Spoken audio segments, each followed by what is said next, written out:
Muy bien, bueno, bienvenidos al curso de circuitos eléctricos. Vamos a empezar con esta introducción. Dice, este capítulo da a conocer cómo se interrelacionan las tres cantidades importantes de un circuito eléctrico. Recordar de electromagnetismo que tenemos nosotros diferencia de potencial. Cuando tenemos un campo eléctrico, déjenme paso aquí con el Canva. Son tres cosas interesantes aquí. Nosotros tenemos un campo eléctrico. Déjenme ver esto un poco más delgado. Está muy grueso. Listo. Nosotros tenemos un campo eléctrico. Voy a dibujarlo así de forma muy rápida.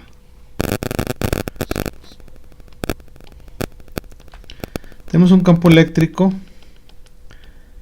Y aquí ponemos nosotros una carga de cualquier signo, no importa si es positivo o negativo. Vamos a poner una carga. Aquí tiene una energía potencial eléctrica. Y si esta carga del punto A y tenemos un lugar en el punto B, aquí tenemos nosotros también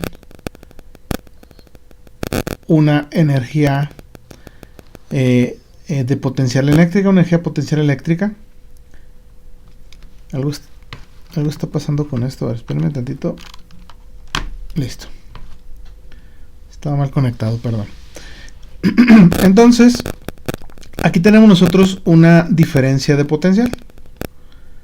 Una diferencia de potencial. Esta diferencia de potencial nosotros le llamamos voltaje. Es una de las tres características que vamos a revisar.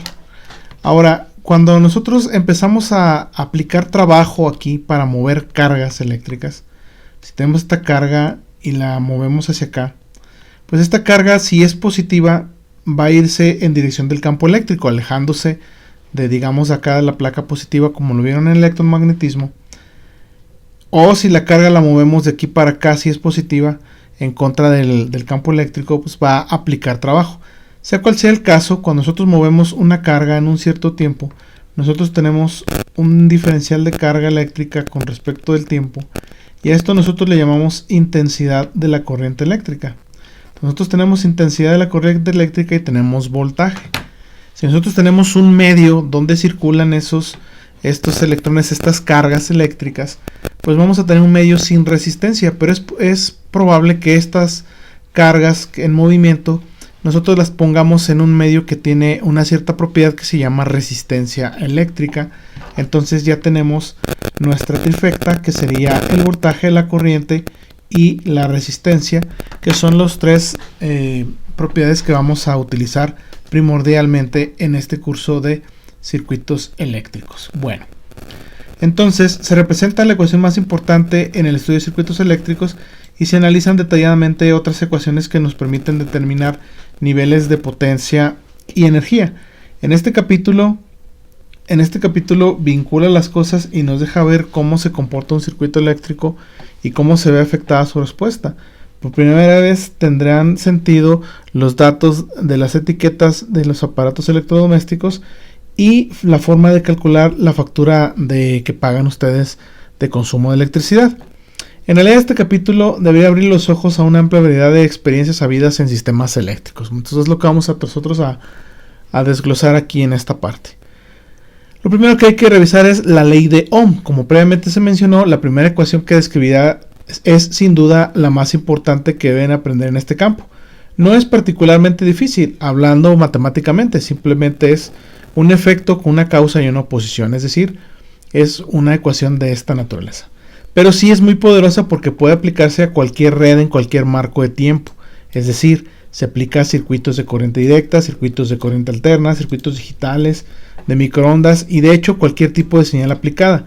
Además puede aplicarse por un largo periodo de tiempo o para respuestas instantáneas. Es decir, esta ecuación, cuando tenemos una aplicación así práctica, no ocurre como efectos transitorios, es decir, no tenemos una curva rara que de un tiempo para acá se comporta de una forma y de un tiempo para otro lado se comporta de otra forma.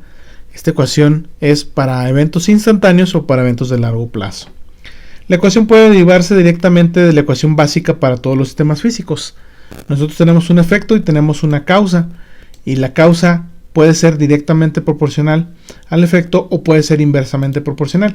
En esta parte nosotros tenemos una oposición, es decir, el efecto es por una causa y con un grado de oposición. Toda conversión de energía de una forma u otra puede relacionarse con esta ecuación.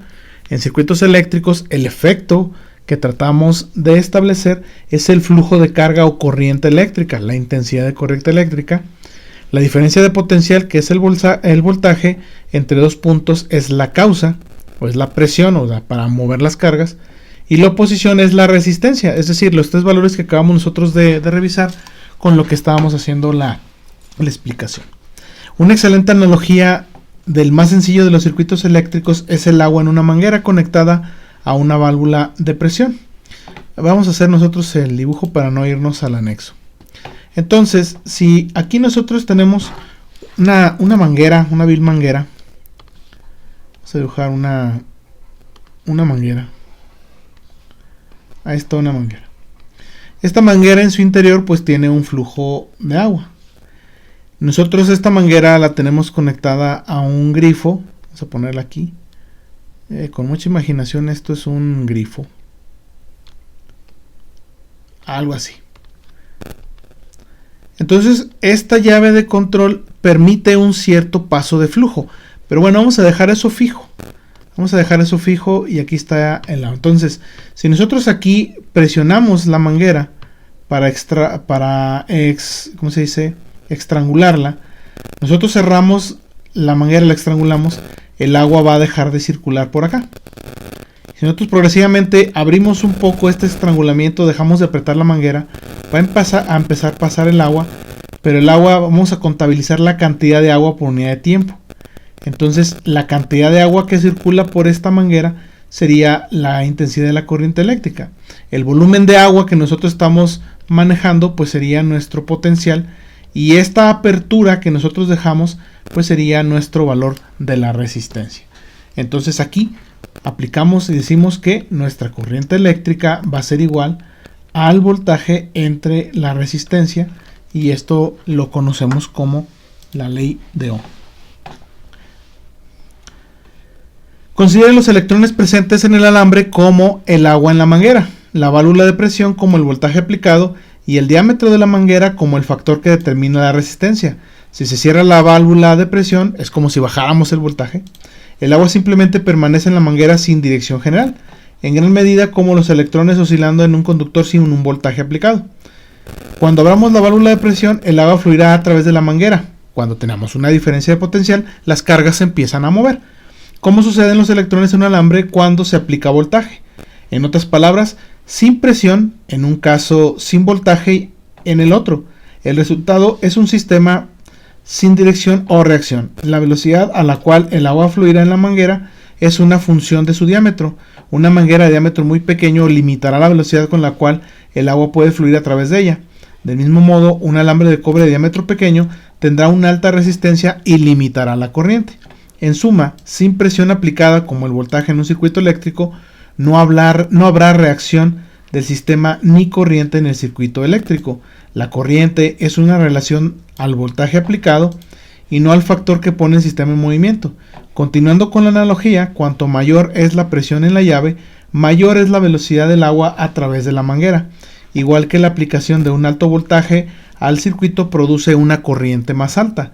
Sustituyendo en términos antes mencionados, entonces tenemos esto. La corriente es igual a la diferencia de potencial dividido entre la resistencia. Y nosotros tenemos esta expresión. En este caso, el voltaje o la diferencia de potencial lo representamos con la letra E. Esta ecuación se le conoce como la ley de Ohm, en honor de George Simon Ohm. La ley establece que con una resistencia fija, cuanto mayor es el voltaje o presión a través de un resistor, mayor es la corriente. Es decir, el voltaje y la corriente son proporcionales, solo que para que haya una mayor corriente, pues tenemos que tener un mayor voltaje, pero estas relaciones son inversamente proporcionales a la resistencia, es decir, entre mayor resistencia, menor es la corriente.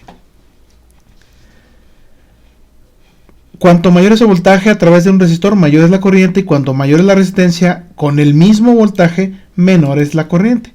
En otras palabras, la corriente es proporcional al voltaje e inversamente proporcional a la resistencia. Mediante manipulaciones matemáticas o simples despejes, nosotros podemos tener las otras dos relaciones. La corriente, voltaje entre resistencia, el voltaje igual a la corriente por la resistencia, y la resistencia es igual al voltaje entre la corriente. Y por ahí anda un triangulito muy famoso que es este de aquí, donde ustedes tienen esta relación, para recordar la ley de Ohm. Bueno, nosotros ya en licenciatura en ingeniería ya no necesitamos este triangulito, simplemente entender el concepto, aplicar la expresión y listo. Pero para los que estaban en prepa antes, pues el voltaje es igual a la corriente por la resistencia, la corriente es igual al voltaje entre la resistencia, y la resistencia es igual al voltaje entre la corriente. La funcionalidad de este famoso triangulito de la ley de Ohm. Bueno, seguimos. Todas las cantidades de la ecuación, esta ecuación de aquí, aparecen en un circuito eléctrico.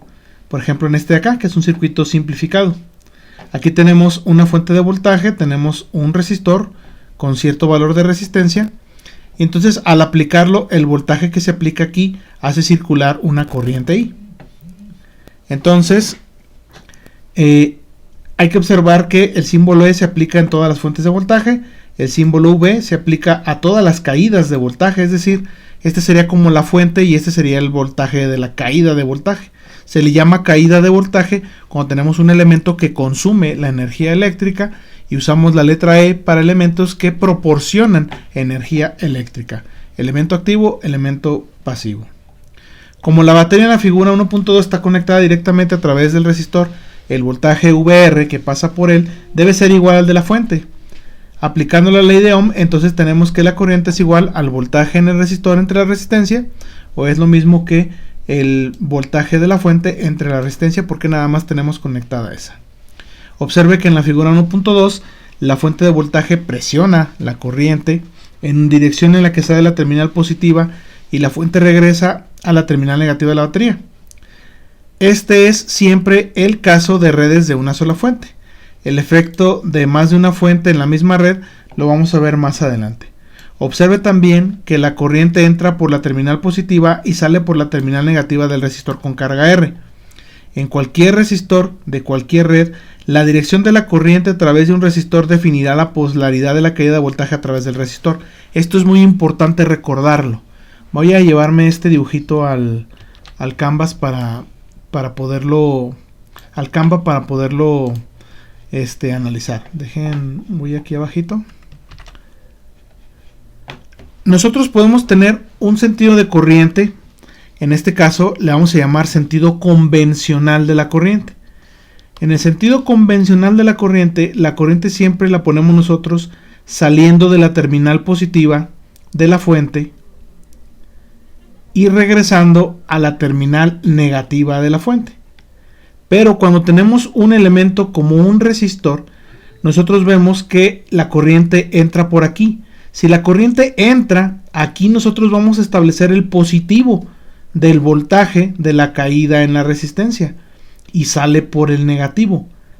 Esto es siempre que nosotros definamos en un circuito ese sentido de la corriente. Si yo pongo un resistor aquí, por ejemplo un R2, y tengo aquí un resistor R3, si yo defino que la corriente entra por aquí, entonces yo aquí le pongo el positivo. Si defino que la corriente entra por acá, entonces este es el positivo. La polaridad del voltaje en la caída de la resistencia va a estar definido de por dónde vaya la corriente. Así, siempre en el voltaje de una resistencia, la corriente va a entrar en la terminal positiva de una resistencia. Siempre. Entonces eso es nosotros tenemos que recordarlo porque va a ser importante para futuros teoremas.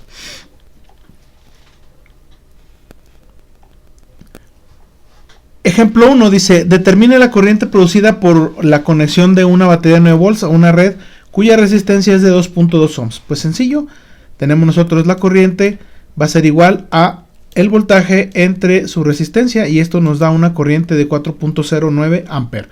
Bastante sencillo y bastante elemental. Miren, aquí está lo que les comentaba. Si tenemos un resistor y tenemos la corriente que entra por aquí, aquí nosotros definimos la polaridad positiva del voltaje de caída en esta resistencia. Si la corriente va hacia el otro lado, entonces ponemos aquí el signo positivo de la caída de tensión en esta resistencia.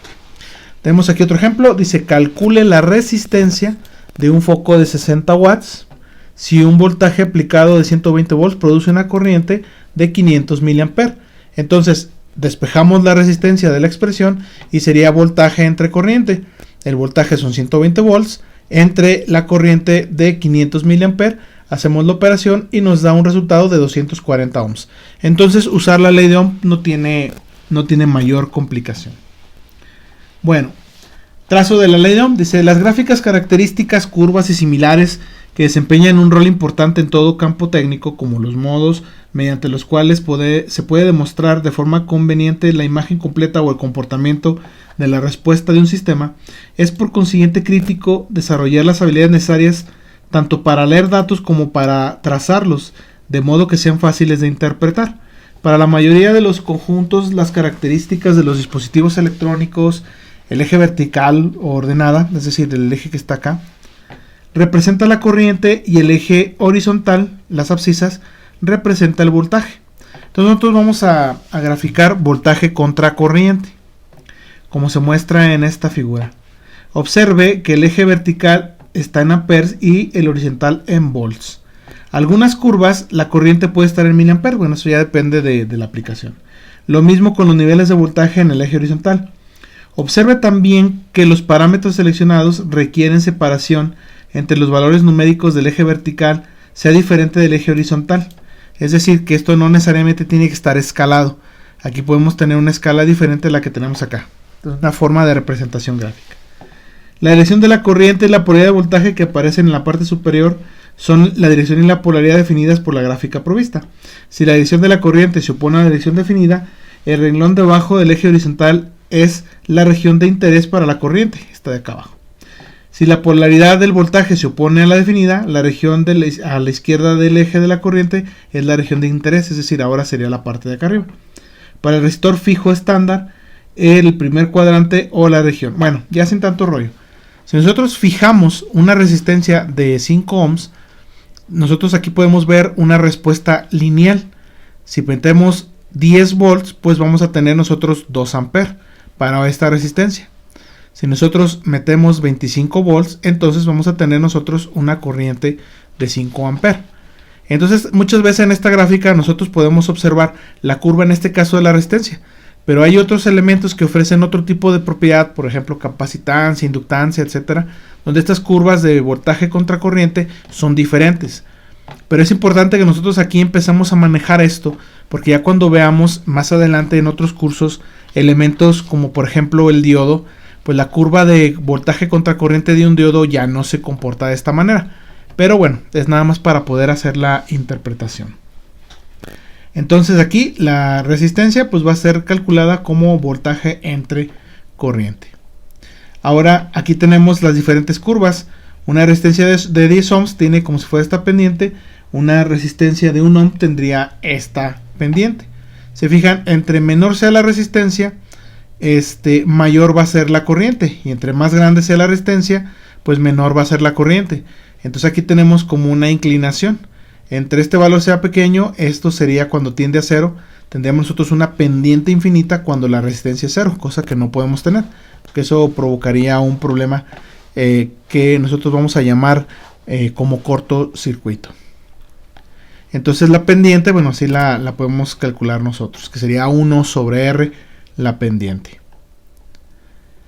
Y aquí está, bueno, son ejemplos que no necesitamos nosotros detallar, vamos a ir más adelante. Ahora, la potencia eléctrica, dice. En general, el término potencia se aplica para indicar qué tanto trabajo o conversión de energía puede realizarse en una cantidad específica de tiempo. Es decir, la potencia es la velocidad a la que se realiza un trabajo. Vamos a poner esto en contexto. En trabajo y energía, cuando ustedes vean sus cursos de mecánica, por ejemplo, ponían ustedes que el trabajo era igual, en términos muy sencillos, a fuerza por distancia. Es decir, nosotros aplicando una fuerza, qué tanta distancia recorríamos, y así calculábamos el trabajo. Las unidades de esto eran los joules, o son los joules, y los joules son unidades de energía. Quiere decir que el trabajo pues es una forma de energía. Pero, ¿qué tipo de energía? Es energía que se utiliza, energía útil. Porque nosotros, por ejemplo, tenemos la energía potencial, la energía cinética, pero bueno, según los tratados que da la termodinámica, hay parte de la energía que se convierte en otra forma de energía y hay parte de energía que se convierte en trabajo, es decir, la utilización óptima de la energía en realidad es el trabajo.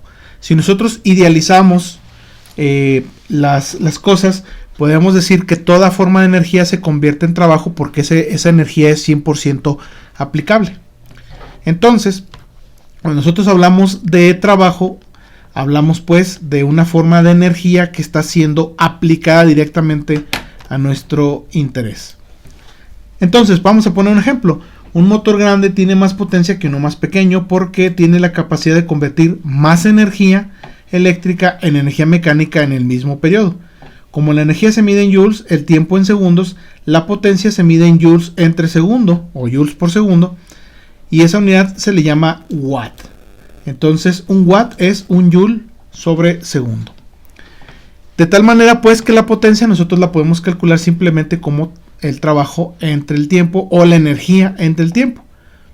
Con la energía W medida en joules y el tiempo en segundos, la unidad de medición watt se deriva del apellido James Watt, es este señor que está acá, es en honor a él, que desempeñó un papel decisivo al establecer los estándares para la medición de potencia e introdujo el famoso caballo de fuerza, como una medida de potencia promedio de un fuerte caballo de un tiro durante un día completo de trabajo, que eso es aproximadamente 50% más de lo que puede expresarse del caballo promedio. El caballo de fuerza y el watt están relacionados en la siguiente equivalencia. Un caballo de fuerza, son 746 watts. Ahora aquí cabe mencionar una cosa. Los caballos de fuerza se utilizan en potencia mecánica y los watts prácticamente son exclusivos de la potencia eléctrica. Es raro escuchar watts cuando se habla de potencia mecánica, por eso en los carros ustedes no dicen, voy a comprarme un carro que tiene 3000 watts. No, normalmente cuando ustedes hablan de potencia mecánica, la de un motor, por ejemplo, de un carro, ustedes escuchan que se refiere a esta potencia como caballos de fuerza. Pero en esencia el concepto es lo mismo, es energía por unidad de tiempo, pero en mecánica se utiliza el caballo de fuerza y en electricidad se utilizan los watts. La potencia entregada a o absorbida por un dispositivo o un sistema eléctrico puede hallarse en función de la corriente y del voltaje, sustituyendo en la primera ecuación.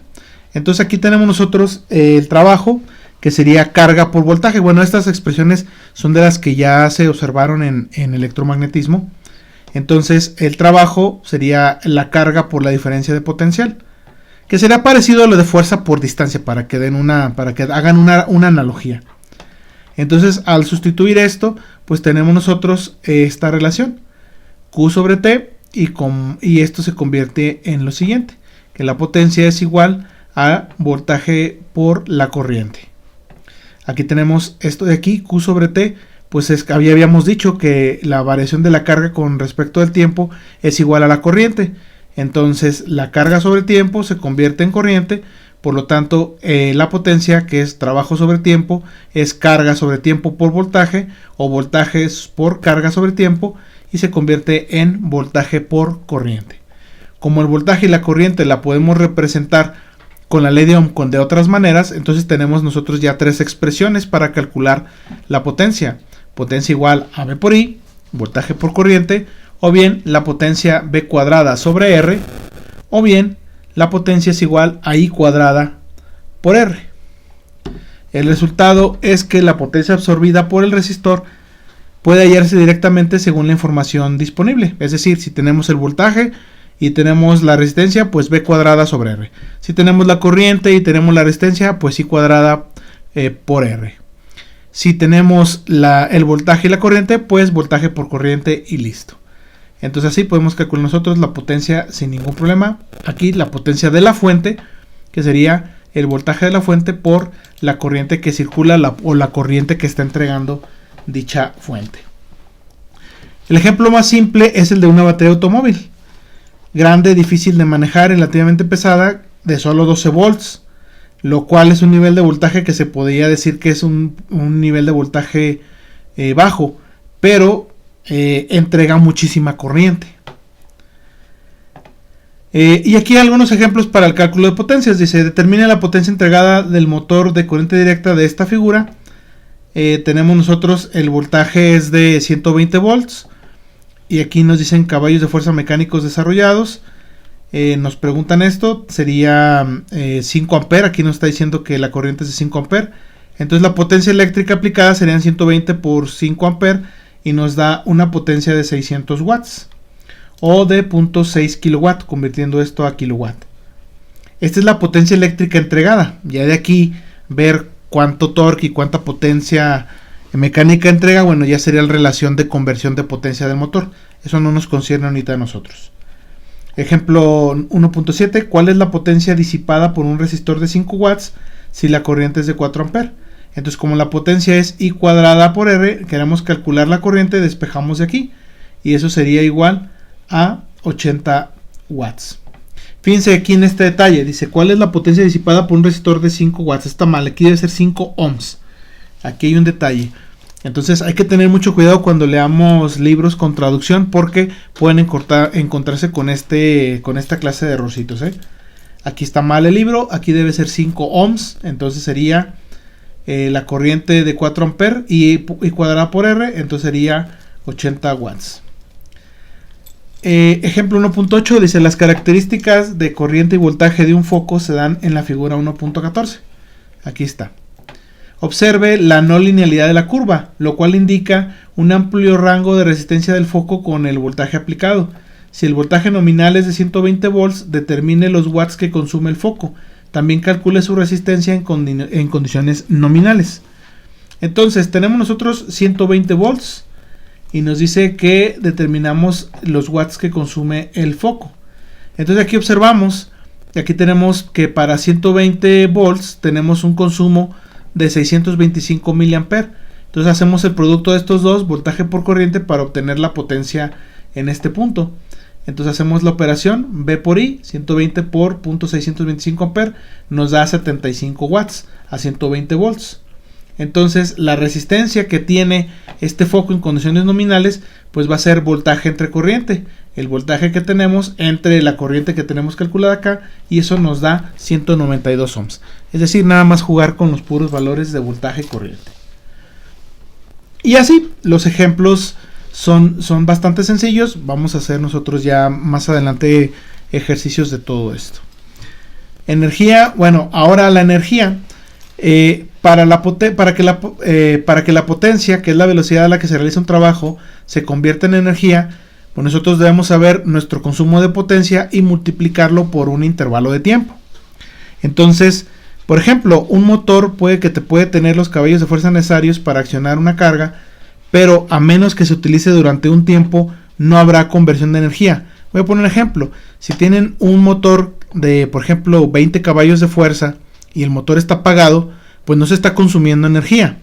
Pero si prenden ese motor de 20 caballos de fuerza y trabaja durante un segundo, pues la energía que se consumió no son 20 joules, ¿verdad? O sea, eso sería por unidad de tiempo. Entonces por eso tenemos nosotros que tener el dato de cuánto tiempo se usa en esa potencia para hacer el cálculo de la energía.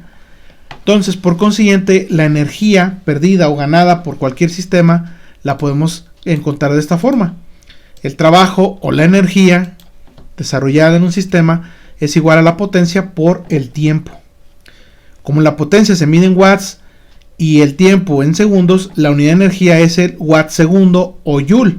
Ahora, en Comisión Federal de Electricidad, que es el organismo que a ustedes les suministra la energía eléctrica, bueno, al menos aquí en México, normalmente el recibo no viene en joules, viene en watt por unidad de tiempo, que puede ser watt segundo, watt minuto, watt hora, o en el caso de los recibos sería el kilowatt hora. Entonces, para poderlo calcular, pues tenemos nosotros que la energía que ustedes consumen es igual a la potencia de sus aparatos por el tiempo que usan esos aparatos. Y luego ya todo eso lo dividen entre 1000 para tener la energía en kilowatt hora. Entonces, por ejemplo, el medidor de kilowatt hora que está instalado en sus casas, pues si se fijan va dando vuelta. Lo que está haciendo es que calcula la potencia o mide la potencia que está conectada a sus hogares, y eso hace que gire con mayor o menor velocidad. Entre mayor velocidad que gira significa que tienen más carga conectada, más potencia consumida en menos unidad de tiempo, y hace que el disco gire más rápido. Si el disco, en caso de medidores analógicos o medidores viejitos, gira muy despacio o las agujas se mueven muy despacio, entonces es poco el consumo de esa energía. Y aquí lo tenemos. Y normalmente lo que hacía o lo que hace la persona encargada de tomar las lecturas es que escribe la lectura del día que toma la medición y luego regresa después de un tiempo y vuelve a tomar la lectura.